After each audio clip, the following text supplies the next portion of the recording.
For the first time corporate పార్టీకొచ్చాను. వచ్చాక ఇలాంటి ఎక్స్‌పీరియన్స్ చేస్తాను అస్సలనుకోలేదు.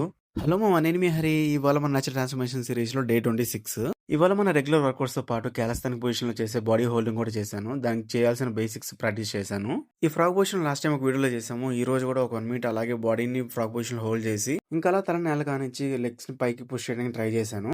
ఫస్ట్ టైం కాబట్టి బాడీని అయితే ప్రాపర్‌గా హోల్డ్ చేయలేకపోయాను. 2, 3 టైమ్స్ కూడా ట్రై చేసిన తర్వాత సెట్ కాలేదు. అస్సలు పైకి లేపలేకపోయాను ఇంకా.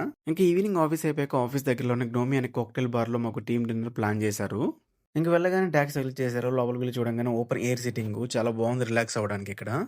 చుట్టూ అట్మాస్ఫియర్ కూడా చాలా బాగుంది. ఇంకా కనిపించే ఆయిల్ మన బండికి అలవాట్లేదు కాబట్టి మన బండికి కావాల్సిన ఎనర్జీ ఆయిల్ తీసుకొచ్చుకొని తాగేసాము. ఇంకా అలా కాసేపు ఆగి అందరం వెళ్లి ఫుడ్ తెచ్చుకొని ఫుడ్ తినడం అయితే స్టార్ట్ చేసాము. కొంచెం బాధ ఏంటంటే కొంతమంది పార్టీకి రాలేకపోయారు మామ. వాళ్ళని మిస్ అయ్యాము చాలా. ఇంకా అలా మాట్లాడుకుంటూ, నవ్వుకుంటూ ఫుడ్ అయితే ఎంజాయ్ చేస్తూ తిన్నాము. చాలా బాగా అనిపించింది ఆ ఫీలింగ్. ఫస్ట్ టైమ్ మా టీమ్‌తో డిన్నర్‌కెళ్ళడం ఎక్స్‌పీరియన్స్ బాగా అనిపించింది. ఇంకా ఆ తర్వాత టీమ్ అంతా కలిసి కొన్ని ఫోటోస్ తీసుకున్నాము. హ్యాపీగా నవ్వుకున్నాము. ఇంకెవరి పాటుకు వాళ్ళ ఇంటికెళ్ళిపోయాము. అది ఇవాల్టి మనలో వీడియో నచ్చితే లైక్ చేసి, దెబ్బేసి ఫాలో చేసి పెట్టుకొని నెక్స్ట్ వీడియోలో కలుద్దాం. బాయ్.